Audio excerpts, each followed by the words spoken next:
tous, bienvenue ici sur le stand de Montélimar Tourisme. On accueille la présidente de l'Office de tourisme de l'agglomération de Montélimar, Ginette Tortosa. Bonjour. Bonjour Franck.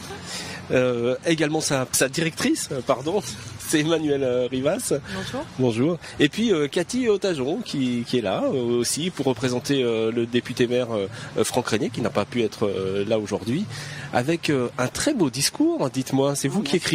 Bonjour et merci. Oui, c'est moi qui écris. Et ce sont plus des clins d'œil que des discours officiels. Mais quand j'ai l'inspiration, c'est que le sujet me plaît, que l'activité, que la manifestation me convient. Donc forcément, le discours ressort original et à ma sauce, on va dire. Très bien. Ginette, ça y est, vous, alors les discours, pour vous, ça a plus de secret. Presque plus de secret.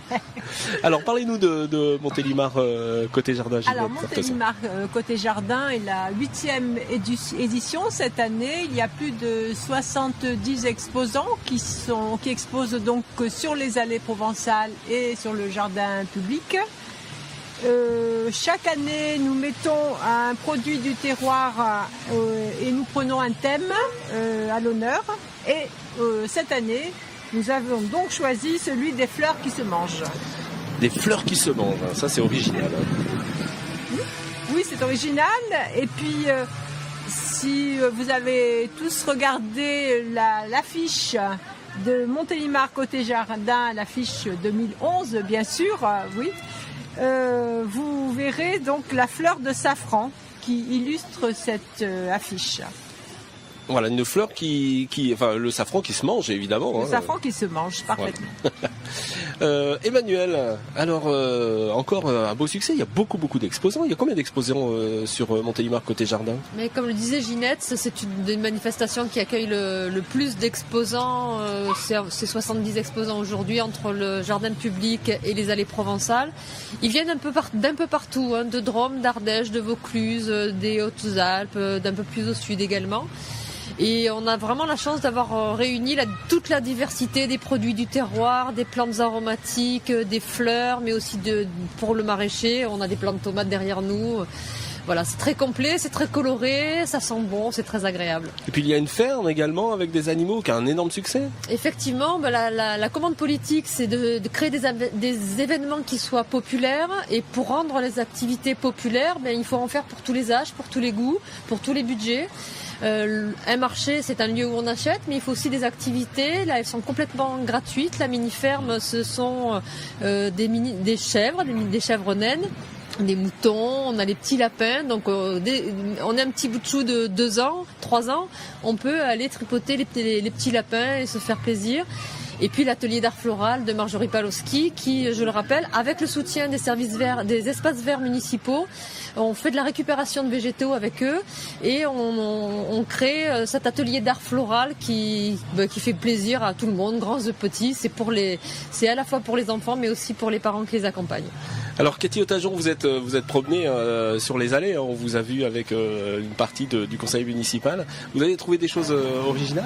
Ah oui, alors des couleurs que je n'avais encore jamais vues. Pourtant Dieu sait si je visite les jardins et les villes et des couleurs, des variétés qui sont rares, qu'il est très très difficile de trouver dans le commerce. Donc des prix plus qu'abordables sur beaucoup de stands, sur tous les stands en général. Et c'est vrai avec les conseils qui vont, parce qu'on ne peut pas se permettre d'acheter selon la vie qu'on a, selon l'exposition, selon le jardin que l'on a. On ne peut pas se permettre d'acheter où on gaspille et on est déçu. Donc forcément là, on sent le côté professionnel des exposants qui ressort. Et forcément, les gens qui sont incités à acheter embellissent leur quotidien, embellissent le quotidien de leurs voisins, de toute une municipalité, de toute une ville. Donc on a tout intérêt à ce que ce genre de manifestation perdure et qu'elle se propage peut-être sur plusieurs saisons, parce que le fleurissement, Bien maintenant, on essaie de faire en sorte qu'il soit aussi à l'automne, avec des fleurs ou des plants spécifiques. Bien sûr, pour Noël, on peut se permettre aussi de fleurir différemment son jardin. Donc toutes les occasions, enfin, pour moi et pour beaucoup de passionnés, sont bonnes pour planter, pour donner vie, pour bouturer, pour entretenir Dame Nature, pour pas reprendre mon discours. Ça vous a inspiré pour votre jardin, ce que vous avez vu ici? Oui, toujours. Alors d'abord, quand je vois ça, je suis tentée, je dépense beaucoup, mais je dépense beaucoup pour les décos de Noël, donc ça fait un ballon, hein, tous les 6 mois, c'est raisonnable. Et puis après, j'arrive chez moi et je me dis, bon, il faudrait peut-être que je renouvelle un petit peu. Ça me motive pour entretenir d'autres coins un peu isolés de mon jardin. Et voilà, c'est l'engrenage et c'est une activité aussi bien sportive que philosophique finalement.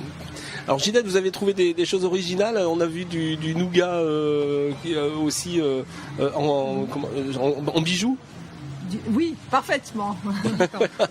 Oui, c'est l'atelier Turlipan, donc qui fait des bijoux avec un grand thème, c'est le nougat, Ouais. Qui représente la ville de Montélimar, et c'est très original. Ouais. Oui, alors comme j'aime beaucoup aussi, non seulement les fleurs, mais les bijoux, c'est vrai que j'attache beaucoup d'intérêt. D'accord. Vous avez fait quelques trouvailles? Absolument, absolument. Mais moi, je n'ai pas la chance d'avoir un très très grand jardin à entretenir, donc je dépense sûrement moins que mon C'est ami. plus les bijoux. C'est plus les bijoux. Alors Emmanuel, on trouve, c'est aussi un marché gourmand, hein, il y a beaucoup de choses. On parlait du nougat, évidemment, il y a des stands de nougat, mais il y a beaucoup de choses, de l'huile d'olive, différentes choses. Du fromage, du jambon, et je dois dire que tous ces exposants, on a fait le tour avec la délégation des élus de Montélimar et ma présidente Ginette Tortosa, on a fait le tour des stands ce matin. On a trouvé un très bon accueil et je crois que c'est important pour nous qui sommes d'abord, en tant qu'organisateurs, nous sommes d'abord un office de tourisme, et les exposants nous le disaient à l'accueil ce matin. C'est rare d'être accueillis comme ils le sont, avec un petit déjeuner, avec les tartines, la confiture. On se lève tous très tôt, à 7h du matin on est sur le pont. Certains viennent de loin, donc ils ont fait de la route, donc autant vous dire qu'ils apprécient d'avoir cet accueil. Et quand on passe de stand en stand, on a aussi reçu un très bon accueil. Donc ils nous le rendent bien, c'est gagnant-gagnant. On essaie de bien les accueillir parce qu'on leur a dit, nous notre premier métier c'est l'accueil dans un office de tourisme. Et le leur, c'est d'accueillir le public pour être le plus chaleureux possible, pour faire en sorte de bien vendre, hein, parce qu'il n'y a pas de secret. Quand on est accueillant, quand on sait parler de son produit et qu'on partage, eh bien fatalement on fait plus de ventes. Alors aujourd'hui la chaleur n'est pas au rendez-vous, mais on sent vraiment la chaleur au cœur des exposants du coup. C'est vrai, voilà, c'est le petit mot pour synthétiser, c'est l'accueil. Voilà, là on a des exposants qui devant nous sont en train de faire un petit casse-croûte, mais je suis sûre que s'ils ont des clients, ils sourient avec eux, ils vont se lever, ils vont aller discuter, ils vont aller expliquer comment on utilise ces plantes pour les rocailles ou des vivaces ou autres. Bon, voilà, chacun va apporter son petit témoignage et ça c'est très agréable. Alors on va laisser le mot de la fin à la présidente Ginette Tortosa évidemment. Cathy, un petit mot de conclusion, Cathy Otajon? Eh bien, écoutez, le partenariat ville, office, tourisme, c'est connu, a toujours marché. En voilà encore une preuve évidente. Nous, ville, toute l'équipe, aimons que Montélimar bouge, que Montélimar reçoive. On est des gens très hospitaliers. Ça se sait au niveau du département. Il y a beaucoup de Valentinois qui viennent le dimanche, qui savent que les restaurants sont ouverts, qu'il y a forcément une animation sur des thèmes différents. Donc le côté touristique attractif de la ville vraiment porte ses fruits d'année en année. On voit vraiment le monde arriver. Et il me plaît à dire que Montélimar, c'est un art de vivre qui fait envie à beaucoup d'autres Drômois en général, on va dire. Et puis cette collaboration, mairie, office de tourisme, ça fonctionne. C'est un plaisir, c'est toujours un plaisir et c'est toujours réussi. Alors on va laisser le mot de la fin à la présidente de l'office de tourisme de l'agglomération de Montélimar. C'est Ginette Tortosa, oui. Bon, alors moi je voudrais remercier Emmanuelle Rivaz, la directrice qui est près de moi, Et toute l'équipe de l'Office, je ne les oublie pas parce qu'elles collaborent toutes pour ces événements qui sont tous une réussite, on peut le dire.